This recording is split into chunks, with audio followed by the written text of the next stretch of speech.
Okay. We can do attendance. Can I do it for Okay. you, Paul? Sure, please do, Eleanor. So, Paul, Yes, Jennifer, present. Jennifer was here. Yeah, I'm here. Okay. And then myself, Eleanor, present. Okay. Okay. Okay. So we're calling this special meeting of the Wakefield Conservation Commission to order at 12:06 p.m. on Halloween, October 31, 2025. Yes. Done attendance. The agenda is essentially one item, which is to continue review of the wetlands bylaw draft that we've been working through. And Ethan had circulated some suggestions for definitions, which I think is the next matter we need to address. So I will turn it over to him for a minute. Ethan, do you want to speak to that? And sure. I'll share my screen here. You can see that. Okay. I can't see it, but everybody else should be able to. Sure. So here's a list of a lot of definitions from the current Wetlands Protection Act, and I think it would be best to go through them and identify which ones we want to keep and which ones we want to change. So I think for bank, oh, Paul, can you see this at all? No, I can't see it, but what I was going to say was anything that we keep, I would assume we don't need to incorporate into the new bylaw draft. It's only changes that we're going to actually need to put in to this document. Am I correct about that? I think I'm on the fence with that.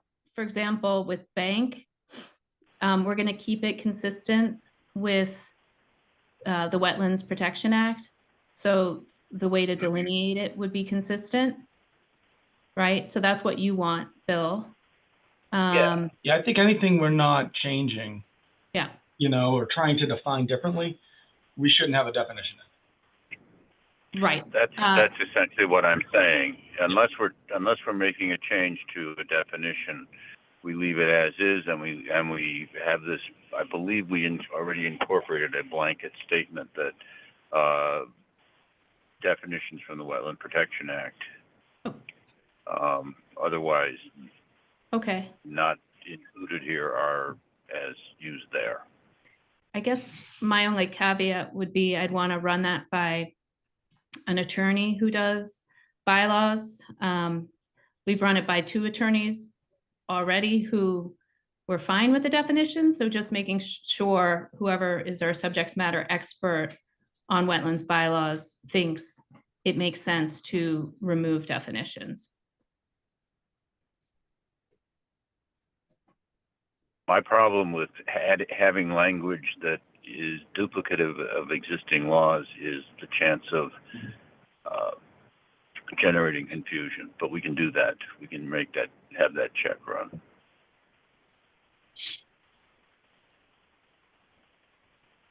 So running it by an attorney. So how are we doing that? So I don't know if we have budget for that. I'm not sure if Tom's. Well, we don't need to get into that now, Bill. We could find somebody later on. I'm saying that's just my caveat. We'll deal with it later when we're ready to do that. Let's just get through as much as we can today, because the process it will get in our way otherwise. Nobody's disputing freshwater wetlands, wet meadows. You can scroll down. Yep. Swamps, bogs, river, stream. So for stream, this first bit of language would probably change just to make sure it fits our bylaw. That'll be just a simple change saying areas subject to protection under this bylaw. And then we discussed removing this last sentence there as well. Okay. So it might be worth keeping this definition considering those changes we're going to make So can you just read that out since Paul can't see your screen? Sure. So stream means a body of running water, including brooks and creeks, which moves in a definite channel in the ground due to a hydraulic gradient, and which flows within, into, or out of an area subject to protection under MGL 13140. A portion of a stream may flow through a culvert or beneath a bridge. Such a body of running water which does not flow throughout the year, i.e., which is intermittent, is a stream except for the portion up gradient of all bogs, swamps, wet meadows, and marshes. So you're suggesting we drop the second sentence? Is that what you're saying? This first highlighted one? You're saying, or the second highlighted one? I wasn't sure what you were proposing. Well, Sorry. this here, we would just revise it so it matches the area subject to protection under our bylaw, Okay. the language here.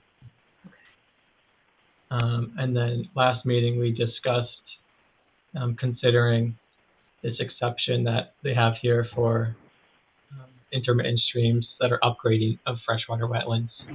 Mhm. And we talked about maybe removing this to make sure those portions upgraded are considered intermittent streams. So I don't know if you want to do it this way, because then you're putting in a 200-foot riverfront on intermittent streams with the way it's written. Mhm. Is that what the intent is? Because I don't think in the last meeting we had, that wasn't the intent, right? That's not. No. Yeah, so I would probably have a definition just for intermittent streams specifically. I have So one. this way you can reference what you want to do for the buffer after, in the rest of the bylaw. Okay. I do have one later on, but does that create issues with sort of conflicting definitions at all? Well, I think the stream, is going to be the perennial stream definition that's in there, right? That's what's essentially in the Wetland Protection Act, right? So by adding in the section that says which is intermittent, that will trigger all the protections that are in because you're going to call out the 200-foot riverfront, right? Yeah. Yeah. So if you're having all of that stuff in there, then you essentially just added it to what would typically be a normal wetland. That's why it's not in there. I think we talked about this last time. So the intermittent streams are essentially wetlands in the Wetland Protection Act. Yep. So they have the protection of the 100-foot buffer, for filing. I thought we wanted to have a 25-foot, no touch, right? And then the 100-foot filing. So if that's the case, you wouldn't get that from this definition. Bill, would it make sense to change that WAP stream to just perennial stream? Well, if you did that, you're saying it's intermittent in the definition. So my take would be, again, if it's a WPA stream, why have a definition for it? Because it's already defined in the Wetland Protection Act. The only thing to note is where they identify the areas subject to protection. That might have to be changed, but I'm not sure if that would be changed by creating a new definition or if there's another way to address that. Well, keep in mind you also have it with the Rivers Act, right? So that's another piece that's kind of added on to the Wetland Protection Act. So that's where the 200-foot comes from and all of that. And then the definition of how to put the bank in and all of those things.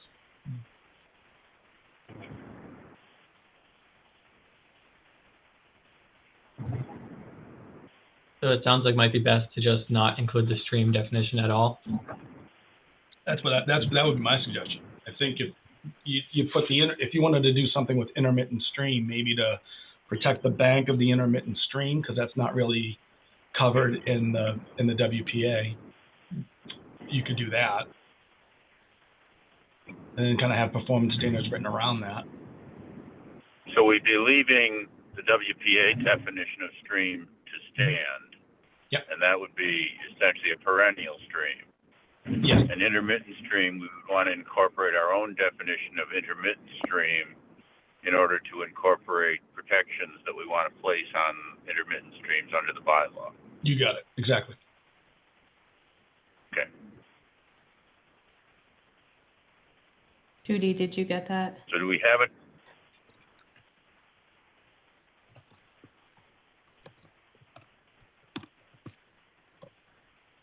Do we have a definition of intermittent stream then? That's one that we would have to create. I had an example here. Okay. This was essentially the stream definition. Just including this last sentence I added to identify how you can differentiate the two. Ethan, is this one you sent out to us? Yes, it's on the last page here. Oh, But this is sort of, we'd be starting fresh with this today. This is just a starting point towards creating a definition.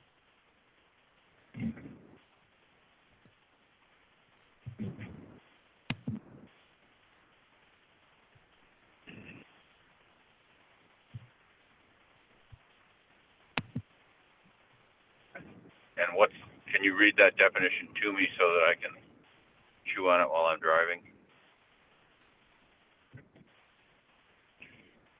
Sure, it's the same as the stream definition, except I removed that last sentence about the upgradient portion, like we discussed. Okay. And then the last sentence now says, such a stream is considered intermittent when it does not meet the criteria of a perennial stream.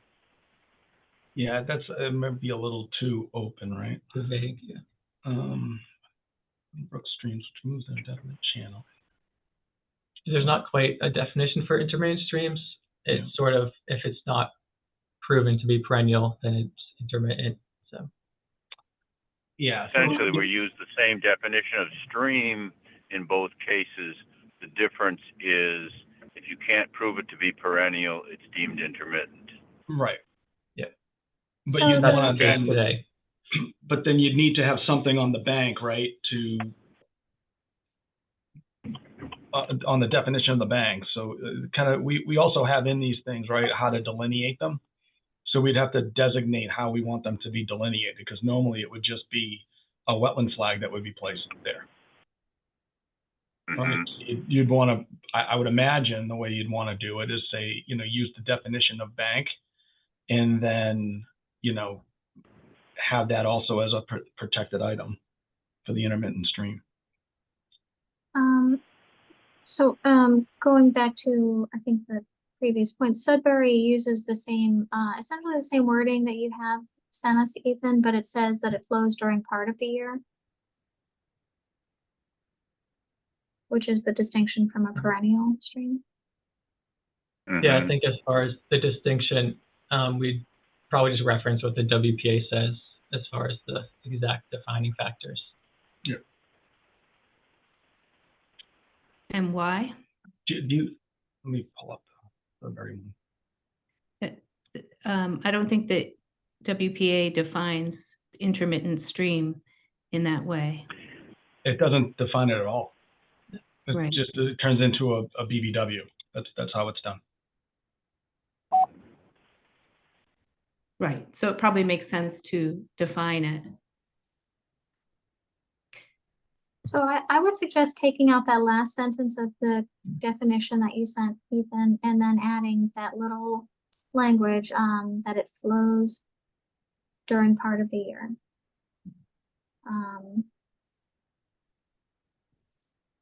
So it's a body of running water, including brooks and creeks, which moves in a definite channel in the ground due to a hydraulic gradient, which flows during part of the year, and which flows within,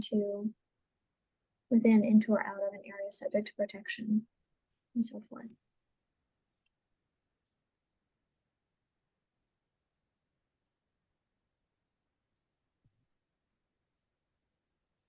And then you don't need it's intermittent when it's not perennial. Or when it doesn't meet the criteria for perennial, which is too broad. And then I guess we could go further into that in the performance standards. Yeah, I think that's where you'd have to define what you want to try to protect, right? I'm assuming the bank is the concept, right? That's what you're trying to do, folks. Is that correct? Yeah, I think that's the most important part, yeah. Okay.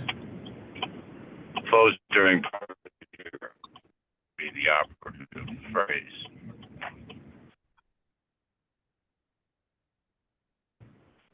Sorry, Paul, you broke up. Can you repeat that?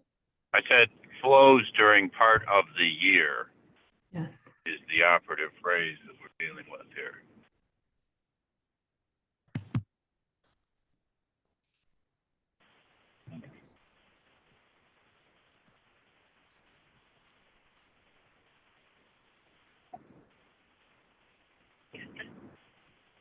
Was that clear, Eleanor, or no? Yeah, yes. Okay. And then, so I think Bill's question about, I think the question was about delineation and would it be delineated via the bank? And I think this brings us back to the kind of the issue of the lower versus upper bank, because I think if it were delineated based on the definition, unless it has a different unless its bank has a different definition, it would be the lower bank. But we do want to protect the upper bank, the full bank, I think.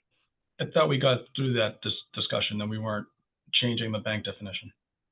Yeah, right. I think we don't want to change the bank definition, but in terms of, there's delineating the stream, and then I guess if we're planning on having a 25-foot no build, that will protect the upper bank, so that probably takes care of that.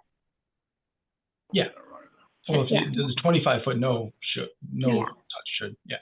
Right. And Bill, essentially you were saying the intermittent stream would get delineated kind of like a wetland. Good. So typically that's how they're done. So it would be wetland flags as opposed to, some folks add the bank, when you have it in there, but they're not usually the same level of protection. So I think you want to kind of incorporate that. That's what you're trying to do. Folks, I may drop off for a minute or two while I help Margaret get into the house, but I'll be back on as quickly as I can. Okay.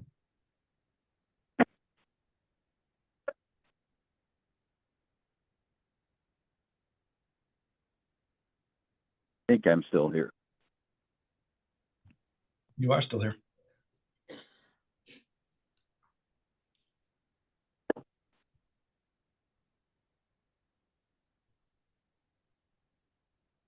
So Bill, is there anything we'd have to incorporate in the definition as far as the bank, or is that strictly in the performance standards? I Just think to ensure it all lines up. I think we'd have to look at the bank definition and the perennial stream piece to see if there's anything you'd want to tweak. It is a different definition for a river.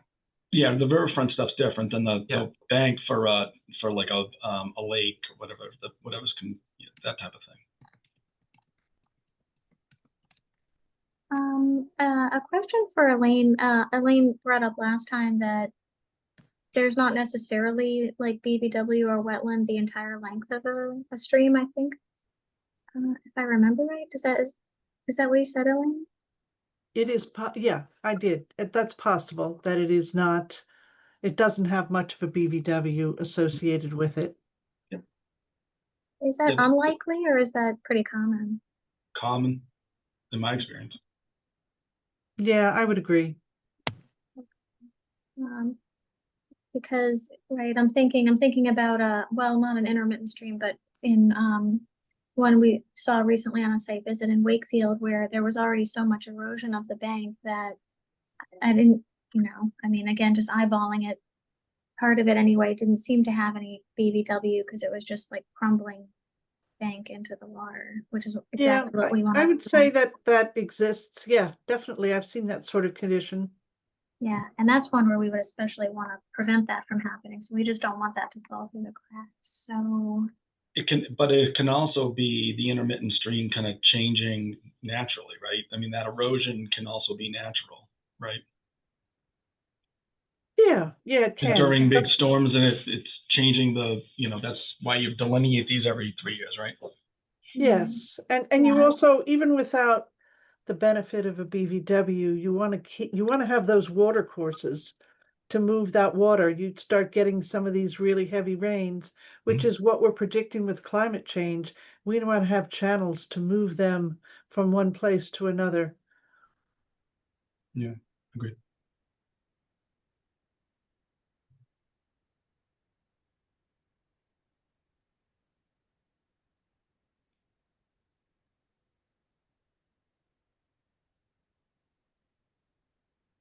So then if in an area without where an intermittent stream doesn't have BVW, I guess what would the flagging? The flagging would be of the bank. Probably Mhm. top bank. Top of back, yeah. I apologize. I'm going to need to jump off, but thank you. This has been a learning experience for me. And thank you to Ethan and Bill for staying after hours on a Friday afternoon. Happy Halloween and have a great weekend, everyone. We'll Happy see you. Halloween. Thank you.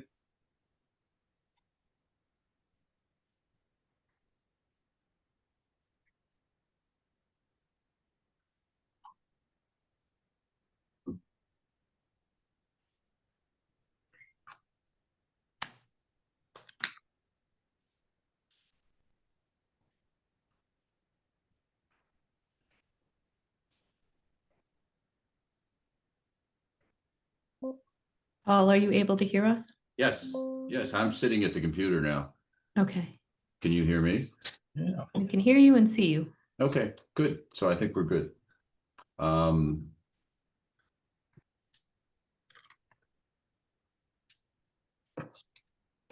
So we've dealt with, I guess we should maybe recap the intermittent stream again. yeah, I think we've gotten through everything down to that, right? Yeah, No, we kind of skipped towards this once we got the stream, but we can go back up after. yeah, can we, recap on intermittent stream for Paul? Yeah, let's do that. Yeah, this is sort of what we're looking at now, the definition you see here. Right. We're just talking about the bank and how that would go as far as defining the bank. Ethan, can you add edits as you're doing this? Yep. Yeah, why don't we just do that? That way And then you don't can have to try to circulate the remember it. updated definitions. I think that might work better. Yeah, can you turn on, Track changes. this is, yeah, track changes. Sure. That way it would be, we'll see them as we've made them. Yeah. Thanks. So I had already changed what we had discussed as far as which flow is part of the year. Ah, okay.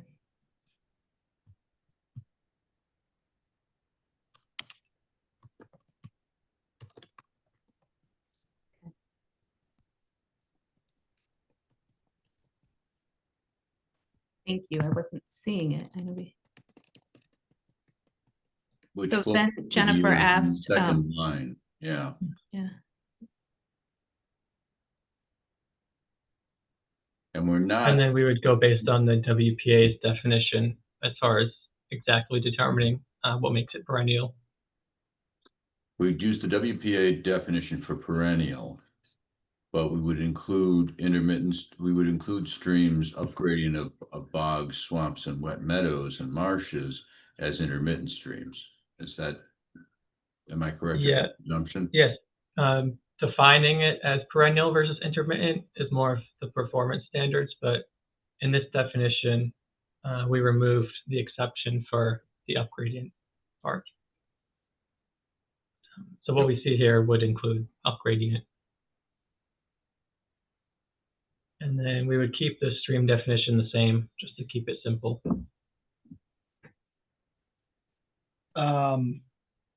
So the portion about through a culvert or beneath the bridge, so to the culvert, is that in the WPA definition? Yes. Yeah. It is? Okay. Mhm. Thanks.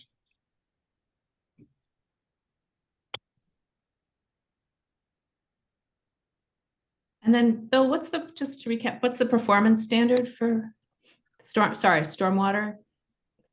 For stormwater, what do you mean? Stormwater standards on the intermittent stream, like you can't, They're not, yeah, they're not separated that way. It's everything within the 100 foot has this, the performance the stormwater standards just as a whole. You have to meet that. Okay.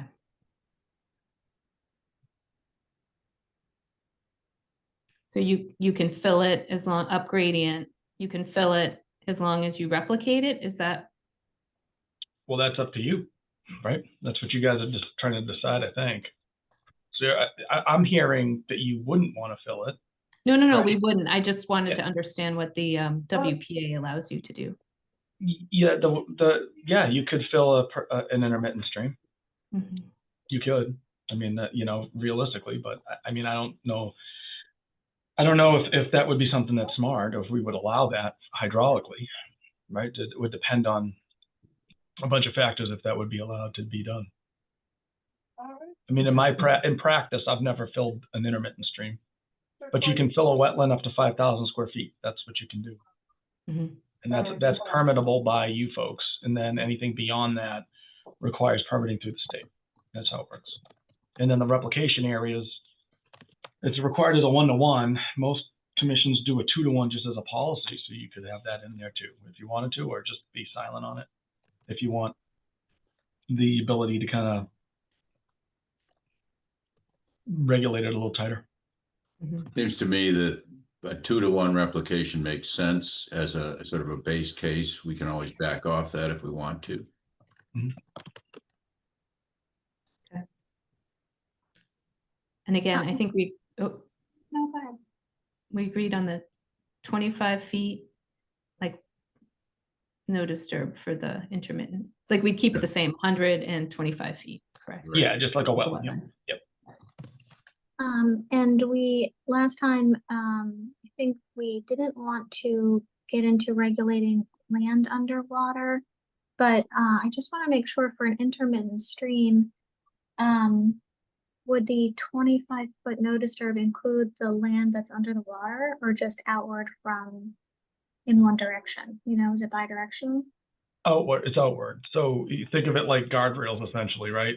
So you have the stream, the intermittent stream, and then you regulate beyond it.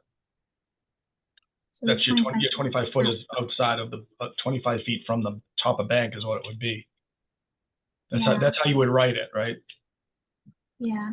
So then I guess my question is, if we don't regulate land underwater, does that actually leave the stream itself vulnerable to being filled in? To be filled? Yeah. That's a good question. I would say,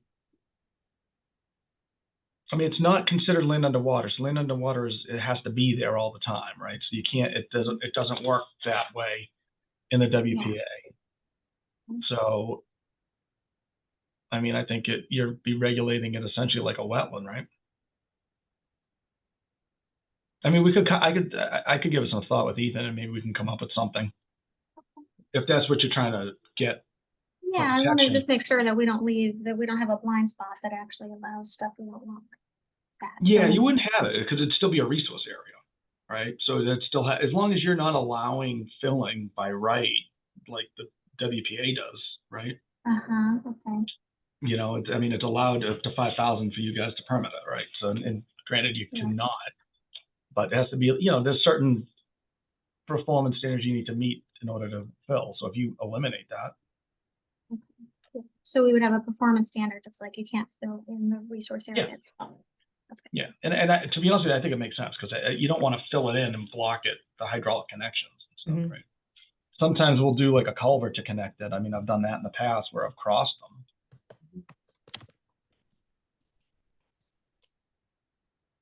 So but you could cover all of that like a, you know, essentially like a do like a stream crossing standard piece and kind of dovetail all of those into it so that you get the corridor passage for the critters and the animals, right? Yeah. It's just not like right now it doesn't have that in the WPA. So essentially, intermittent stream, are we just using that first paragraph on this page? Yes. Okay. Ending at the beneath the bridge. Period. Yeah.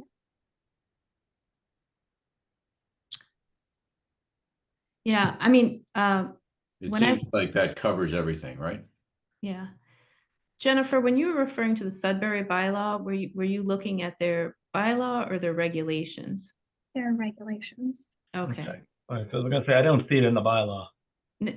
Yeah, because the way they phrase it, I guess they have that, and then it's for the purposes of this bylaw, an intermittent stream is that segment of a flowing water course that regularly experiences naturally occurring sporadic flow interruptions such that it does not have a continuous sheet of surface water for 5 consecutive days or more annually. All right, where did you, that's in the regulation? Yeah, the Conservation Commission recognizes 2 types of intermittent streams. And there's a type 1 and a type 2. Right, but they have a definition section where they actually have the definition of the intermittent stream. Okay. That's, I think, just more informational. Okay. And that's in the regulations? Yeah. This is all in the regulations, yeah.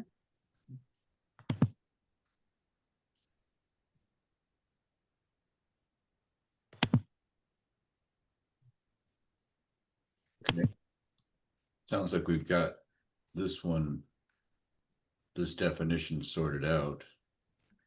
Well, let me From- see, it does say, they do say see section 2.3 for defining characteristics, which makes it a little vague, but. Yeah, and that's my point, is that that's what we need, is the defining characteristics, right? Let me go back.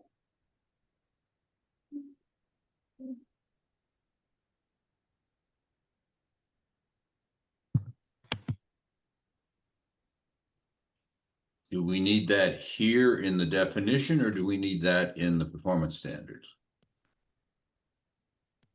You're looking at Sudbury's performance standards, aren't you, Jennifer? I'm looking at Sudbury's regulations, which I sent Yep. as an attachment, Yep. like a Word document to everyone. This So is I'm looking at 2.3 in that doc. Yeah, 2.3 in that doc. Yeah, I'm looking at that, the part that Eleanor just read, and I guess I don't find that to really add anything myself. Maybe other people think it does, but And Eleanor, which section were you reading, just so I can get back Oh, on? yeah. Give me 1 second. that was 2.3, Mhm. starting with the paragraph accordingly. According An to intermittent the stream bylaw. is that segment of a flowing water course that regularly experiences naturally occurring sporadic flow, and then it gets into 2 types. Yep. Let's see those.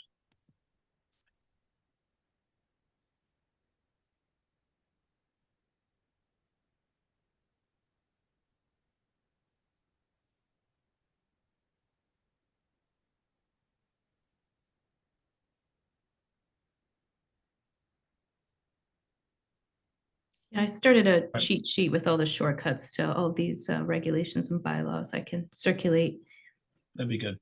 with permission from Paul. Yes, please. Until we get rid of that nonsense.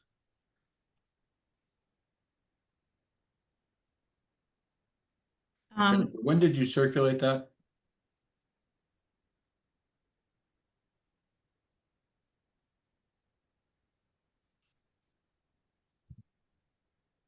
Ooh.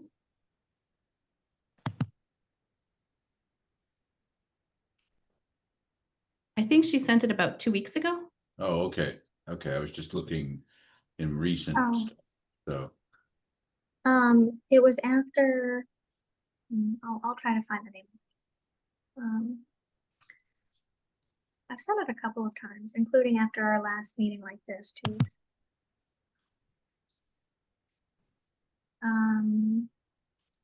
Yeah, I'm looking at why they're distinguishing the type 1 and 2, and they want to, Sudbury extends some riverfront area protection for 100 feet for one of the types, and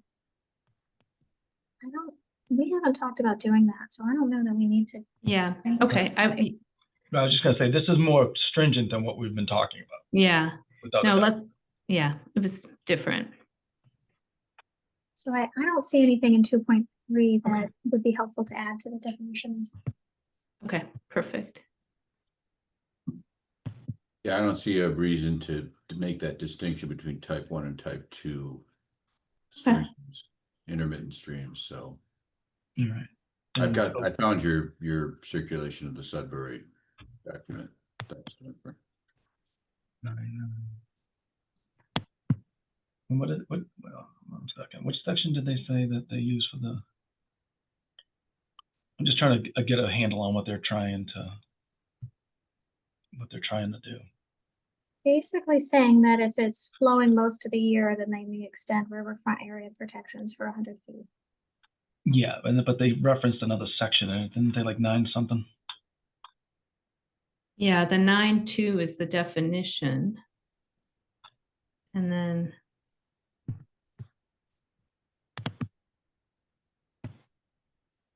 Yeah, I'm going 9.2. or 9.10, sorry. 9.10. 910 And then Sudbury. 2.3 is the defining characteristics.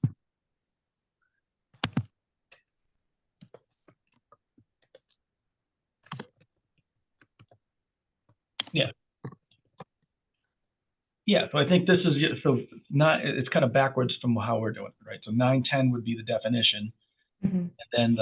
and then the characteristics piece, and that's what I was trying to get across is so we define the characteristics of it. Mhm. Yeah, I think you want to have something that talks about a channel, Mhm. right? So as long as it talks about the defined channel and then how you delineate it, that's all I would reference. You're saying, sorry, just to be clear, Bill, are you saying include the defining characteristics in the definition? I think you can, if that's what you want to do. It depends on how you want to set it up. Okay. Again, that's back to the setup stuff. If we're looking at language, I mean, I think I would look at the defining characteristics that they have in here because I think most of it's pretty good. Mm-hmm. Okay.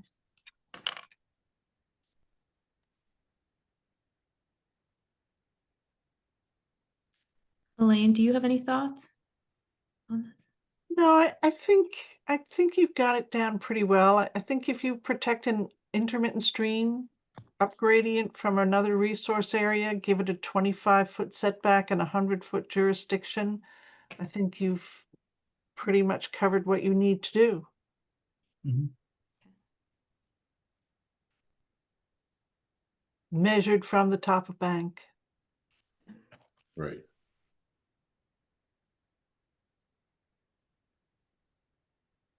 And then, sorry, just to be clear, it would be that portion that's not like the additional jurisdiction would be only on the upgradient portion. Today, Yes, the additional jurisdiction. we don't have 100-foot jurisdiction on upgradient intermittent streams. No, you don't. Okay. You would add that. Okay.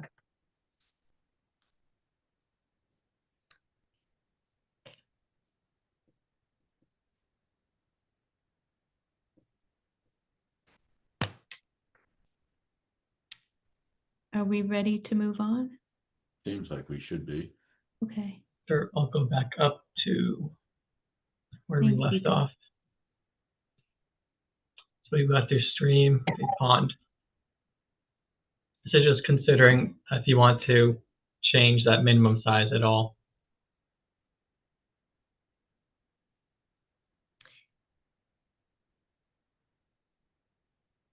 That's a 1/4 acre foot, Elaine, right? 10,000 square feet. I think it is, and I 1/4 think the acre, whole yeah. idea No, it's a was 1/4 acre, not a 1/4 acre foot. That it's not volume. It's an area. right. Okay, that you're right, but it's a 1/4 acre, but not a 1/4 acre foot. Yep. But I thought the idea was to regulate things that were smaller than 10,000 square feet. Because with this, you're not really changing what you already have under the Wetlands Protection Act. So let's see. I thought the idea was to bring in smaller areas. Yeah, wouldn't it just be an isolated vegetated wetland? Well, those ponds aren't really vegetated, right? Isn't that the concept? Right. Mm. I mean, I think it's confusing if you make it less, because then when folks are filing, you'd have to have all what you want them to do, right? You're kind of running into that same situation. But I think we want to extend the protection to bodies of open water, open fresh water, which are less than 10,000 square feet. Yeah. Yeah, exactly. So I think if it's me, I would say the isolated wetland, you can incorporate that to have, regardless of vegetation, if just have a definition that says if it's full of water all year, it doesn't Okay. have, it's not vegetated, you could Okay. probably lump it in with that. Okay. Does that make sense? Yes, Yep. it does to me. We would still be adding the 25-foot setback to these ponds too. That's part of why it's incorporated. Yes.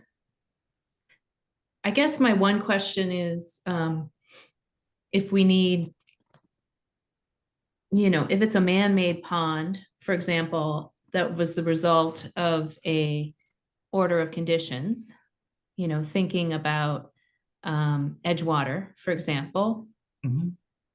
right, where they created that man-made pond in the middle. Yep. I don't think we would regulate it differently here, would we? Like, I guess that's sort of.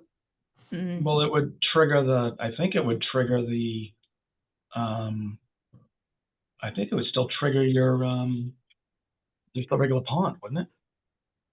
Yeah, it could still be Condition. considered a pond if it's man-made, unless it meets those 3 criteria at the bottom.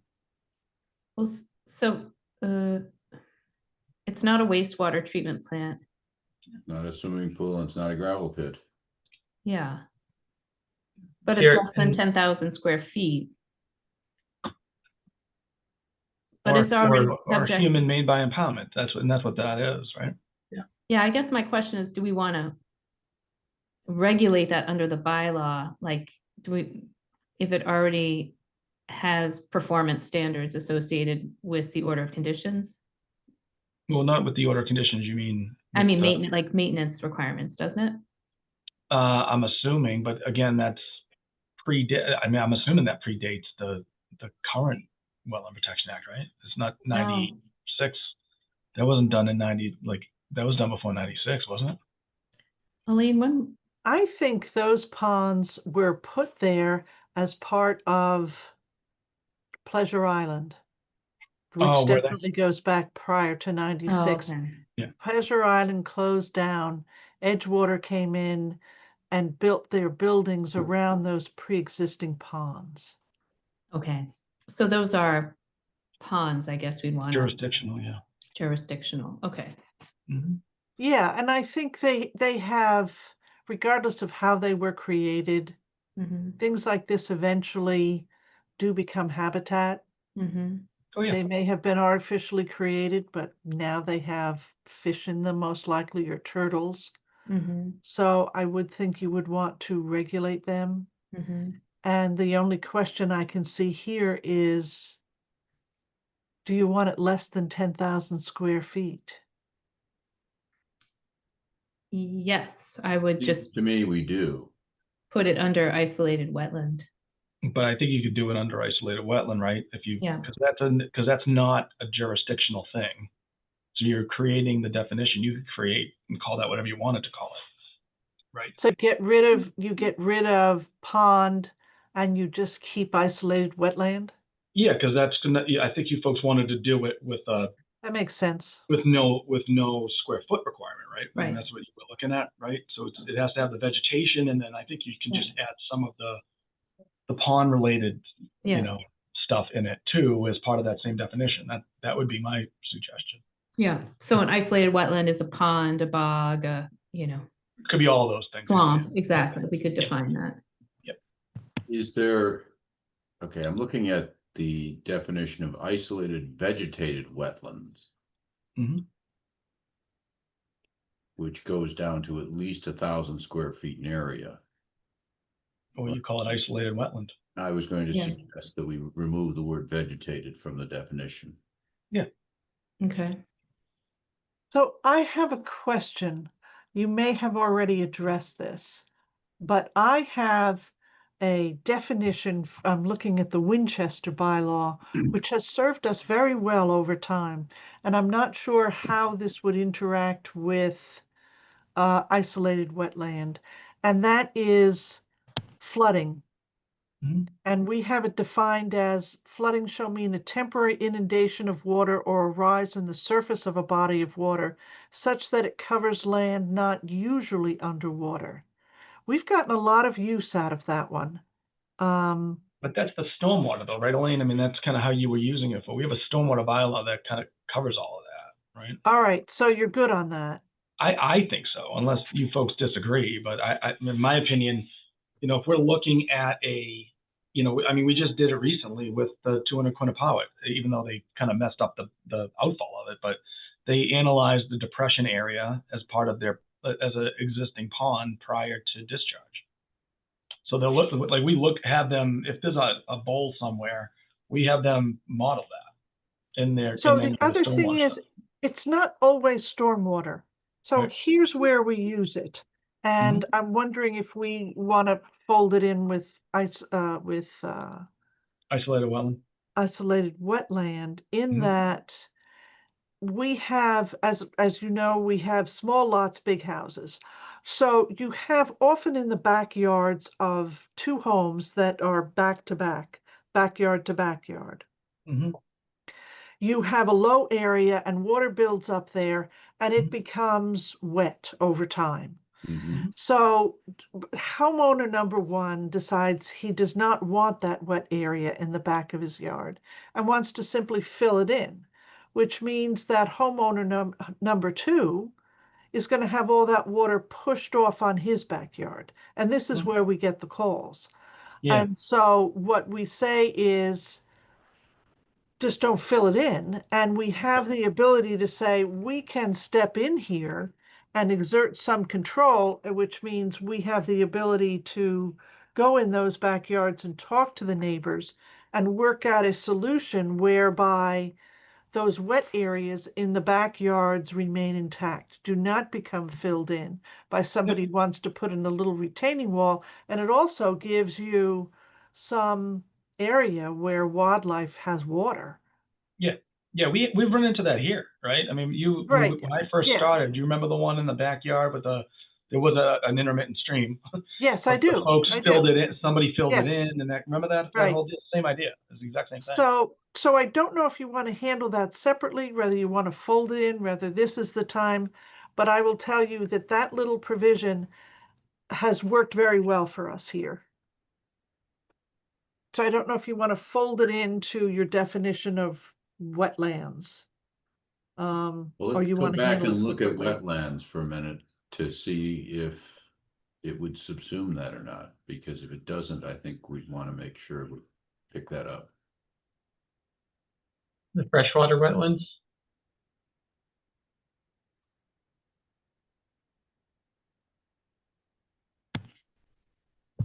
Well, it wouldn't be in freshwater wetlands. Right. The problem with or these like wetland any of the WPA definitions stuff, it's not covered. So is we don't pick up ponds.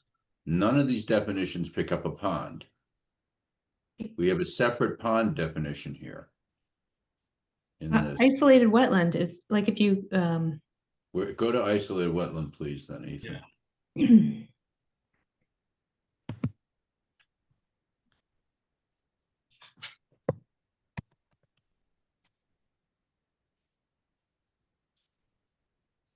Yeah, and we have vegetated. Yeah, I think we're getting rid of vegetated. And we've got to get rid of the simplified version down below here. That's isolated vegetated wetland. We take out the word vegetated in the first line and in the third line. yeah, just so you know, our current, And add in wet meadows, marshes, swamps, ponds, and bogs. Yeah. mhm. So those ones that you listed, except for ponds, would be included under freshwater wetlands. Do you want to spell those out or just Two- They're freshwater in there wetlands? in the last line, Ethan. Oh, they're there. Types of Oh, they're adding. isolated wetlands include, but are not limited to wet meadows, marshes, swamps, ponds, and bogs, is what I'm suggesting. I see that. Yeah. So if you want to add, Like if you regardless want of to add, size. if you Yep. want to add something about So you're taking out vegetated, right? Yes, Mhm. All right. Wet meadows, marshes, swamps, and bogs. Although the trouble with those is they all do tend to be identified by the vegetation in them. Mhm. we've Is there a also way got to put, ponds there. pardon me? We're adding ponds to that, Elaine. Oh, and Yeah, ponds. But the pond definition, so this goes back to what your pond definition is, right? So if you're not defining it, it's the WPA. Suppose you say ponded areas or areas where water ponds or Mhm. Ponds of any size. Yeah, how we something have like it in our that. current draft is any freshwater wetland, parentheses, marsh, wet meadow, bog, swamp, lake, pond of any size. Okay, and how are you defining pond again? You don't have a definition for it, so that would be tough. Yeah, Go to the dictionary. yeah, we say pond of any size, We've but got lakes and we don't have that either. It's in the Wetland Protection Act, though. We have all those things. They're all defined in the WPA. Are they defined with an area in the WPA? Ponds are. I think lakes are too.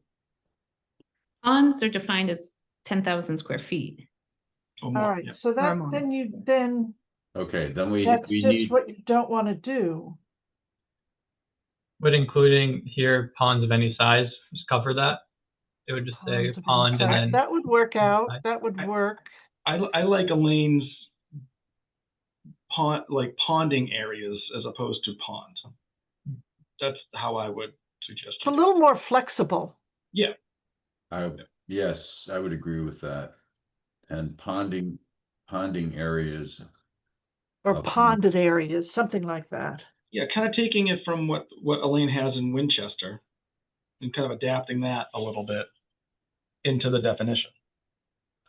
I mean, that's what this is kind of doing, right? Mhm. Yeah, because it doesn't throw you back to the Wetlands Protection Act and its definition of pond. Mhm. It gives it doesn't, it just bypasses that whole thing about a pond and just says, well, this is an area where water ponds, which is different from a pond. You get it. So Exactly. your term in Winchester is ponding areas?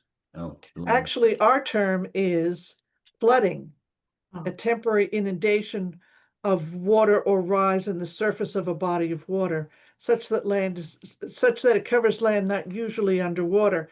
And that's where we say, well, your land is flooding in the back. Mhm. And so we don't want you to push that little flood water onto your neighbor's property. We don't want you to fill it in. But you can get to the same place, I think, by saying this is a ponded area as opposed to a flooded area. Yeah, flood And sounds I more think short-term. ponded works better for you because you've already got that isolated wetland, Mhm. which we don't define here. So ponded area would be a better turn of phrase for Wakefield. Yeah. I think Yeah, you're right. I think you would add in the vegetated piece in it too, right? That's the idea. So you'd have both of it in the definition. So it would be defined if it's a ponding area, right, in a depression, or if it has vegetation, wetland vegetation, that would also Yes, be yes, considered, right? yes. Yeah. Just make You'd sure have you both. throw You that need both or of in those there. guys in there, and that would Yeah. cover everything you're looking for. Just The make sure you isolated- use this or and definition- not and. This Yeah. definition we have on the screen would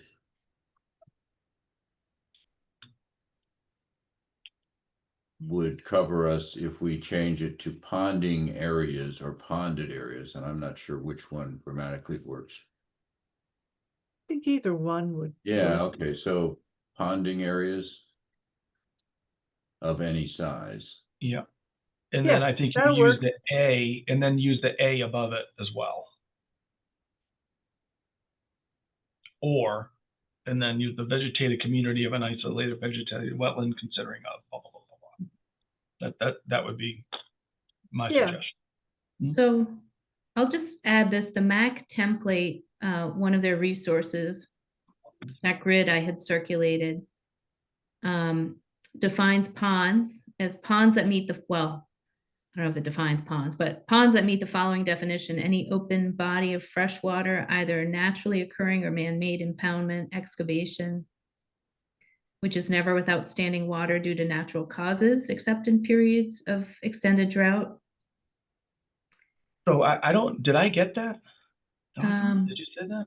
I can don't- forward that to you. Yeah, let me. I don't think so. I think you might have sent a couple of things that weren't going to the full group, or at least to me. Okay, this I think I sent before our last meeting, but I can, it's on the Mac template. I can You send. mean before the Tuesday meeting?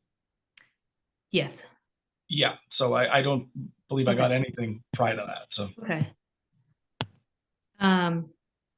But it's the Mac template. So I can send that. I don't know if that's helpful. It sounds like, Elaine, you think going more towards the ponding, flooding might be the way to go. Yes, ponding as it leads you to think of flooding as opposed to ponded as thinking of a pond.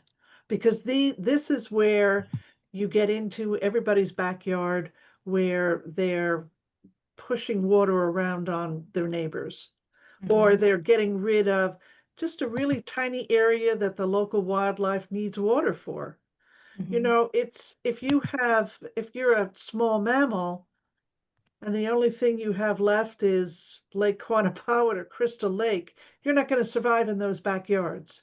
And there's an awful lot of wildlife that lives in those little strips that are between backyards. There's people let trees grow back there, they let bushes grow back there, and if you can keep water back there to the extent that you can save those small mammals who live in that area. Mhm. I've got one in Winchester and it's got a flock of turkeys in it. Mhm. I have a lot of small mammals that frequent our backyard pond that we built too. Oh, yeah, here you go.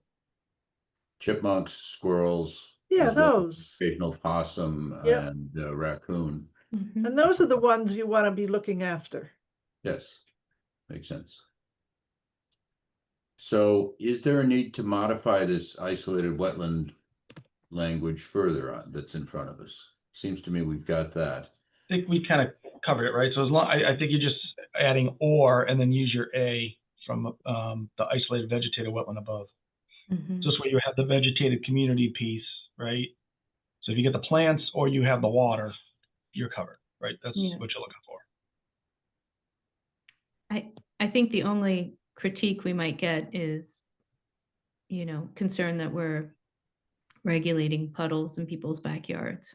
That 1,000 is square the- You're gonna get feet that. is 50 You're by, gonna get is that. 20 by 50, Eleanor. What's That's that? what we're gonna- 20 by 50 is 1,000 square feet. Oh, we're keeping the 1,000 square feet We're definition. keeping 1,000 square feet. Yeah, I think if you do that, So it's not that's a just, sizable, you that's know, a sizable area. That makes a ton of sense to me. my 100 square foot pond doesn't qualify. Okay, because it says and ponding areas of any size. That is the complaint that you get. We've heard that complaint from time to time, but as we have applied it, it's worked out. You have to use your judgment. It's one of those things you just cannot get a definition for everything. And I must say that we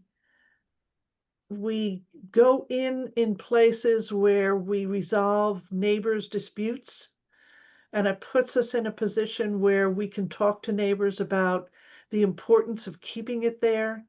We can prevent one property owner from filling in something he doesn't understand the importance of.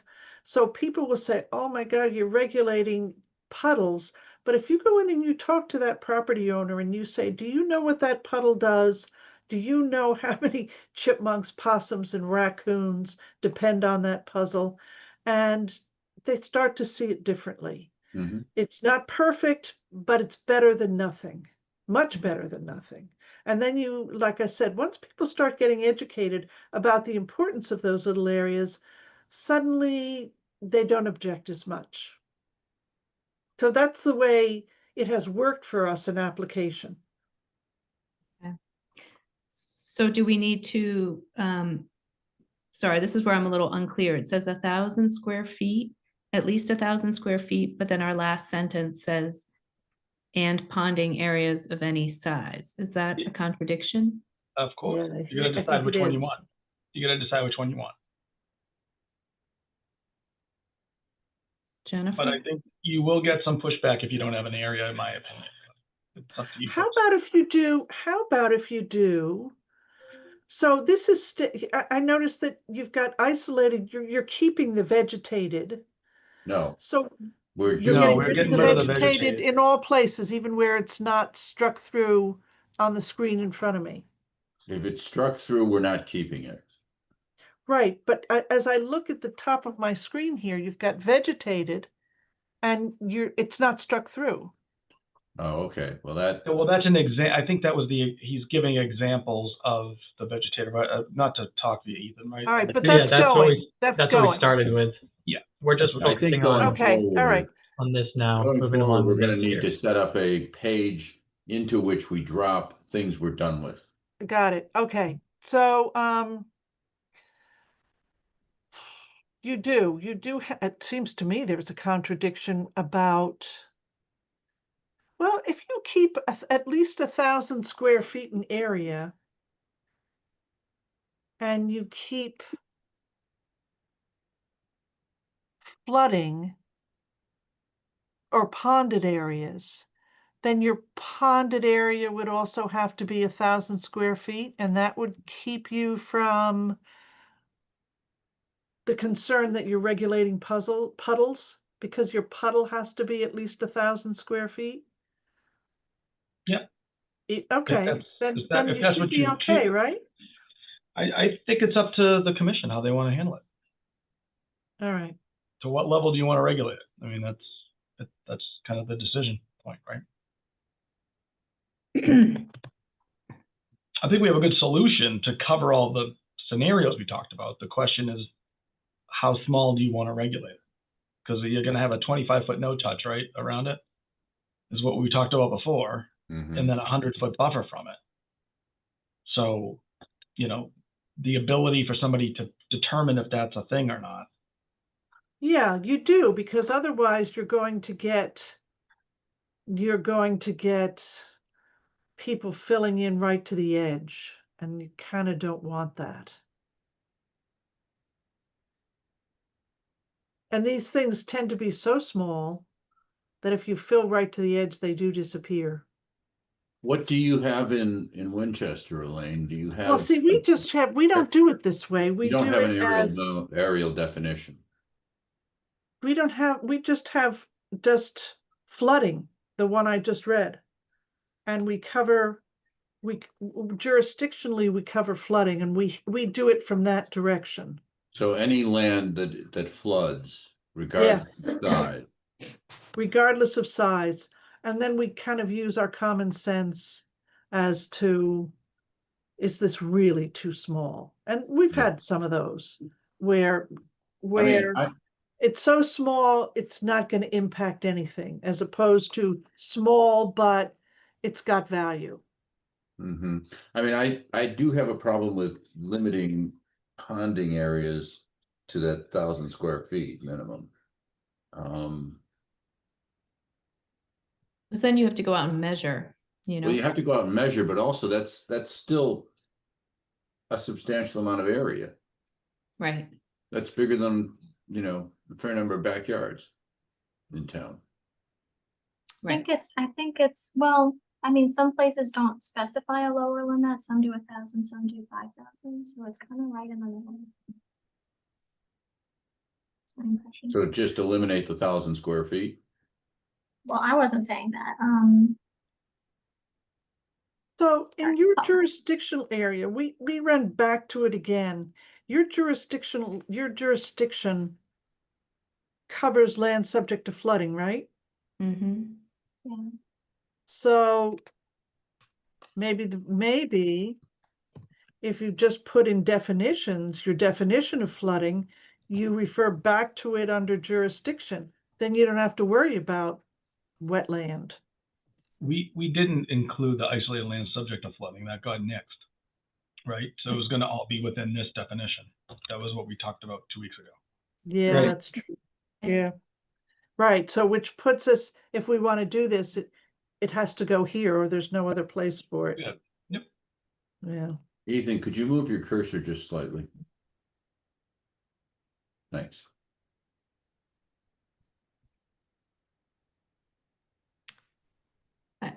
I thought we still kind of wanted to regulate more naturally occurring ones as opposed, you know what I mean? Like we're not regulating ditches, right? No, you're not regulating ditches, but oftentimes you have not much vegetation except for lawn. Mhm. So it serves a wildlife function, but you don't have. So you could, you know what these would have? They would have hydric soils underneath them. Yeah. Mhm. So if you've got a little area that ponds, and you're trying to figure out the value of it.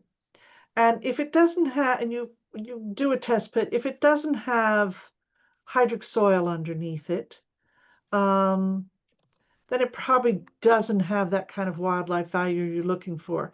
If it's wet enough that it has a hydric soil component to it, then chances are you've got the rise and fall of groundwater an awful lot.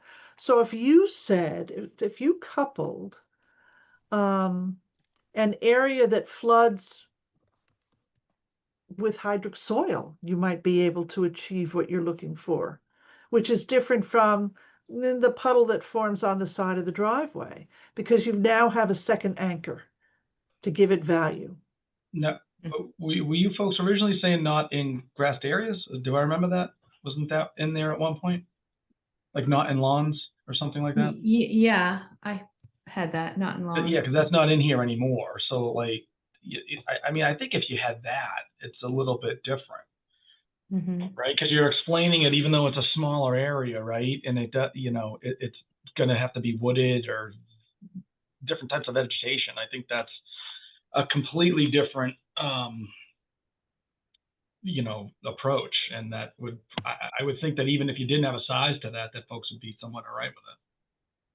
Because there's not in their lawn. I think that's the difference. Yeah, are you gonna add that? Because that's what we have today. Let me see.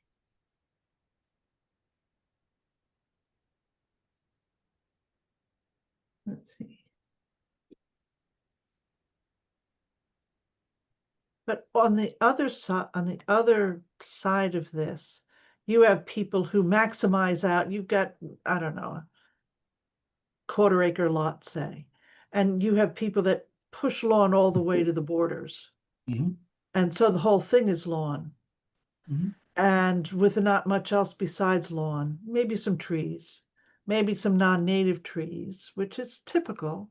Yeah. But you've already got the presence of hydric soils. So if you talk about land that floods, plus you've got the hydric soils, then I Mhm. think you are stepping in and protecting the kind of area you want to protect, Yeah. but leaving out the ones you don't, especially with that second anchor of hydric soil. You need two things.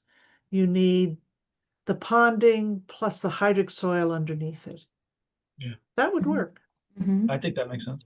Yeah, So you're suggesting, Elaine, that in this definition here, that we go a little further and say ponding areas of any size underlain by hydric soils? Yes, perfect. All That right. that would do it. and excluding existing lawn. And which excluding is- lawns, yeah. I think that, I mean, that's very digestible for the community, in my opinion. That should be. The only trouble with that is in those little strips, it's often backyard to backyard is lawn to lawn. Yeah,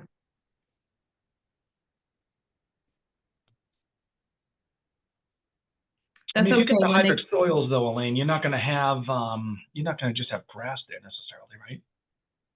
I mean, it's gonna be too wet to mow, so folks are gonna be, you're gonna see something sprouting up in there, right? Well, I'm thinking of Quantapowhat Parkway. And Mhm. you know how it's as you go off the bike path towards the building, there's that very wide strip of lawn that Mhm. if they kept well mowed, you'd never know there was a wetland there, or 50 Quannapowitt, which is now so closely mowed Yeah. that you would never know there's a wetland there, except Until, through until you did soils. their definition and then they found that there Yeah. definitely is a wetland there. Yeah, yeah. But that would be, but you would get that with your definition, because the reason that they found it was based on the hydric soils. That's what they were looking at. It was the soils was what defined it, because they had the modeling all the way up into the A layer. That's Yeah, how he was doing But it. then, Bill, the problem is this exclusion of existing lawns would let them out. Yeah, it would have let them out But under the bylaw. This So I is can the understand you don't it want, doesn't you let don't them want, out. One you sec, don't so want it doesn't let somebody them out. It doesn't let them out because it hits the WPA. You don't have that definition right tips the WPA, that's true. now. So Yeah, I so understand that if the homeowner has a very nice front yard and he's got a little dip in it where it floods in March, that you don't want to tell him he's got to give that up. Right. Stop mowing and let wetland vegetation grow. We don't want to regulate that. But I don't know about the same homeowner who's got that little strip in the back of the yard. How you say, well, not this, but yes, that. I see what you're saying. Well, wouldn't if the soils were hydric, it wouldn't support lawn, right? It would. I think, Yeah. well, what happens is that you get different kinds of grasses. Yeah. And so once you mow them, you can have a hydric grass, but it's so closely mowed, you can't tell what you're looking at. And that's Right. what happened at 50 Quannapowitt. If they had stopped mowing the lawn, it would have been very clear as that wetland vegetation grew up, what was actually there. But they kept it mowed so much that it really did look like a lawn. Right. Yeah, still does. Still Mhm. does, Yeah, it still exactly. does. That's right. Yeah. but the WPA exempts them. That's where it gets a little bit hard, I think, to tell somebody that they may not be able to use their yard that they're accustomed to using. Yeah. And so I think we have to kind of grandfather that in. And if they come to us on a new project, that's where we set the bar a little higher, and Yeah. So I get that. So there are a lot of people, because a lot of older homes are on fill, where if I tell them, if you stop mowing your lawn, it's going to be very hard to get that lawn back again because you're going to have all kinds of wetland vegetation in there. So I'm having the same problem you have.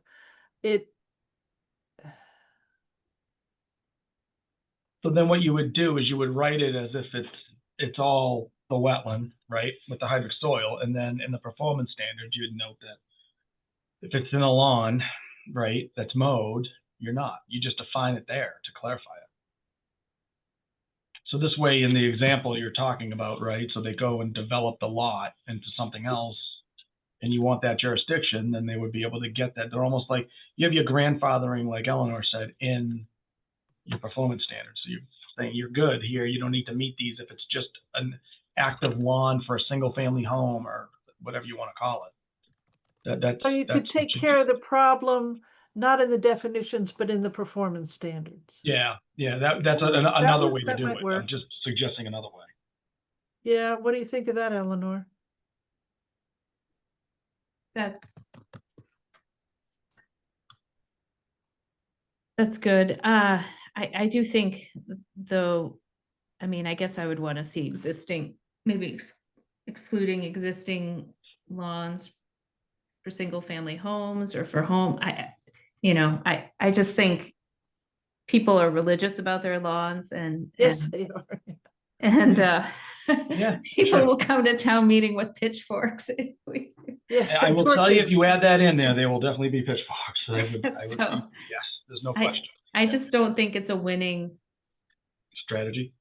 Yeah, I think we Yeah. have to exempt the existing lawns and over time educate people, All right, there's certainly, I get your point, and there's no point in reaching too far and then getting nothing. Yeah. Eleanor, do Okay, you want all the right. additional word here of existing residential lawns? Is that- Yeah, residential's good. I mean, you could, I can imagine who's going to show up at, you know, Yeah, I don't know about making that distinction, but existing maintained lawns. yeah, I would say existing maintained lawns, maybe. Yeah. Okay, That makes sense to me. That's a good one. Thank you, Yep. Jennifer.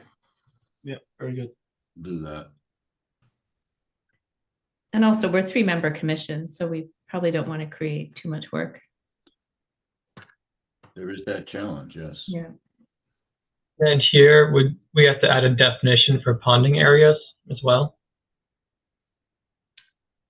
Well, we were talking about the hydric soil piece, right? That was going to cover it, Mm-hmm. right, Elaine? Is that how we thought made sense? Yes, yes. And I don't know if you need an additional definition of ponding, not a pond.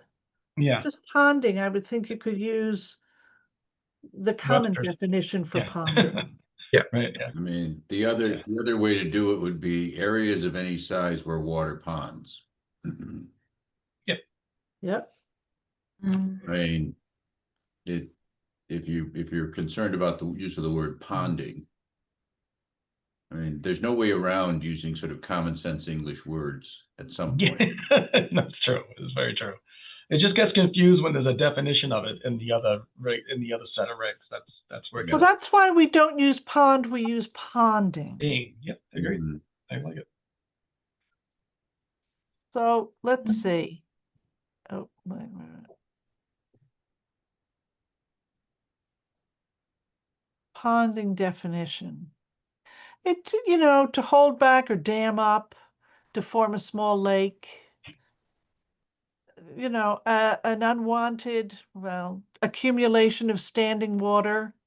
That's what it is right there. That's what you want. Yeah. Yep. Which remains for an extended period after the rain has stopped.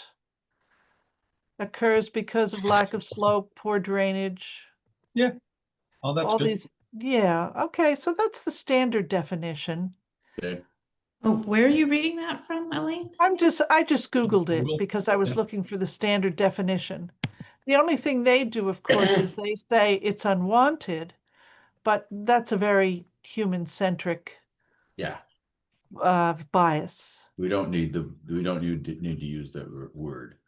Unwanted? No, No. I'm sure that chipmunks, squirrels, and raccoons are very happy to see it. Yep. Okay, I All think right. we have it. Have we beaten this one to death? I think you definitely have, without a I doubt. think so. All right. So is everybody happy? Yeah. Good. I guess I just want to understand, Bill, how you're like the stormwater standards, like the Wakefield stormwater standards Mhm. interplay into this, and if we're kind of doubling up on. Yeah. So yeah, I can speak to that. So we have a requirement of 15,000 square feet of disturbance triggers it, right? Or 5,000 square feet if there's a slope of 3 to 1. That's how it's termed right now. When you say 15,000 square foot disturbance of land or? Yeah, just Okay. touching the land, doesn't matter what you're doing. Okay. So that gets triggered a ton realistically, the bylaw gets used because the way we write it is if anybody's doing a project, they have to and get a permit from any other board that has gone through a stormwater review is how we Mhm. that's how we implement it. But those words aren't in there. I got to tweak some of the language in it because it's a little wonky. But if it has a permit from somebody else or who's going through that process and gets a stormwater review, we wouldn't have them come in to the Advisory Board of Public Works as a standalone project. So it's really A&R lots are the ones that get triggered. So if you think of like Sorry, can you A&R repeat that? approval not required lots, so if it's like Oh, a okay. subdivision that didn't have to go through a process, because that's not an actual permit, it's just you're saying you don't need one, right? That's what that's actually saying. So it triggered. Those are the ones that really trigger it, in my experience. In my Concord days when we had it, there were huge lots. So there were times when folks wanted to put in like a basketball court or a tennis court or whatever they were doing, or had a huge area that they wanted to clear on their lots, that would trigger the bylaw. But here I've only run into it with the A&Rs, which is probably what I'd expect. I'm sorry, the 5,000 square feet was for what threshold? If it's on a 3-to-1 slope. Ah, So I think the thought process is that you get more water coming off the hill. okay. I don't know, and I don't even know why they chose those numbers, because the federal standard that I need to make is for an acre. So, but we regulate it tighter here. Okay. But for example, the stuff with 154 Salem Street, 154, 158, are those things you're reviewing more the Wakefield bylaw, or is it more related to the straight up wetlands protection, stormwater standards? So, well, we've referenced the stormwater standards, so that's, Okay. they have to meet them. Yeah, okay. And so, there's been folks that say, well, single family home, for example, doesn't trigger it. I think you have to meet all the standards regardless of the size. That's basically what we say. So, so they get triggered into the no net increase. We also require no net volume increase. So it's a no net volume, no net rate in every watershed direction.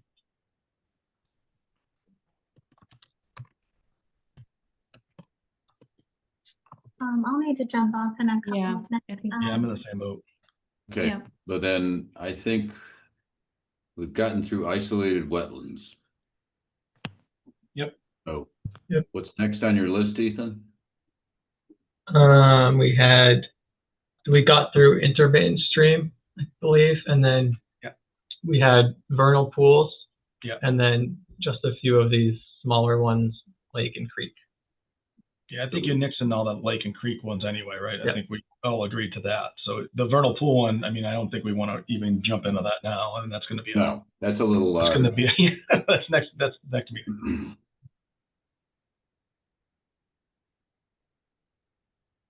Do we have next steps for tackling vernal pools next?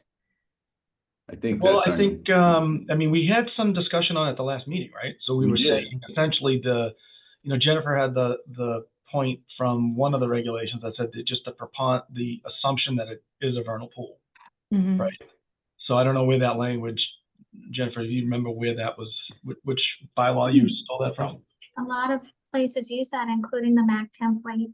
Yeah. Okay. That's the third item down on this page. I think Presumption that of was the vernal pool original habitat. presumption we had in our original bylaw, right, Jennifer? Yeah. But I can't remember if it had the lawn exemption, and I think that might make it a little more palatable. You have it in there, at least on the screen it's there. Okay, So okay. Yeah. So is that workable for you, Bill? yeah, I think that's a good starting spot. I'll double check all that, but that seems reasonable. It's again the presumption of vernal habitat. Yeah, I thought we were going to get rid of the 200 cubic feet of water, though. Well, so that's the part that I had the concerns on, right? So Okay. how you delineate it is key. So we got to figure out how that's going to get delineated in the limit of it, right? So in the WPA they talk about it. You have to use a certain storm that can fill within a depression, and then that's your limit, and you flag that and buffer off of that. So the key here for us is going to have to be how to buffer it and how to delineate the limit of it.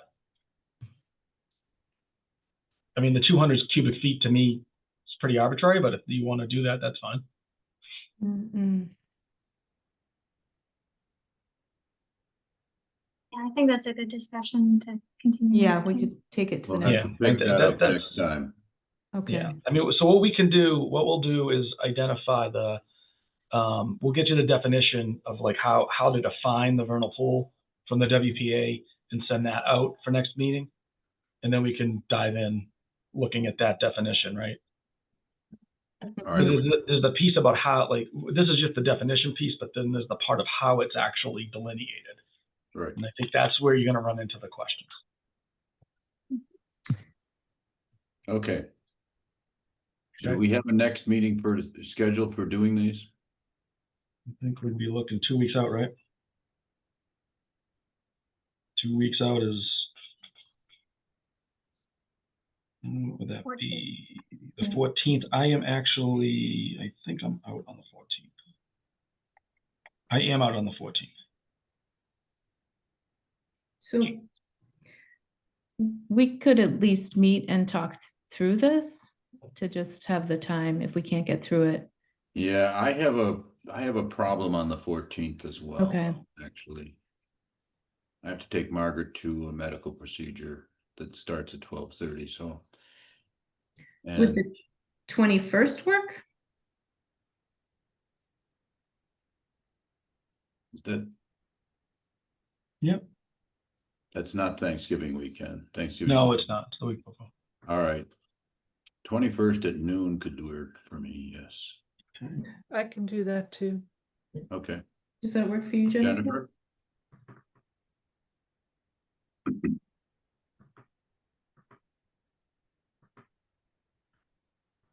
Jennifer, you're good? On the 21st? Okay. Okay. All right, then let's make it the 21st. Okay. So is it also going to be via Zoom, just like this? Yes. I think they're all going to be like this. This I this think- was way easier than the other one in my I was opinion. just going Yeah. to say, yeah, it's working very easily for me. Yeah, I think this is the way we want to do it. We tried the in-person and only, I think, Bill and I and Ethan were the only ones sitting in the room because as it turned out, both Eleanor and Jennifer had other things that they had to be at. So Okay. let's keep doing it as this way. It makes it easier to see what's on the screen or to Yeah. Right. look Yeah. at No, something it works else, yeah. well. I like it too. Right. Yep. Okay, Okay. Well, So I think we're Zoom good. meeting on the 21st, noon to 1 or 1:30 once again. Yeah. so I will make the motion to adjourn the meeting. Second. Okay. All in favor? Eleanor, Yes. Jennifer, and I vote yes. We are adjourned. We'll see Thank you, all everyone, for your next time. Have a great Halloween. regular Have a meeting. great weekend. Enjoy the weekend. Thanks.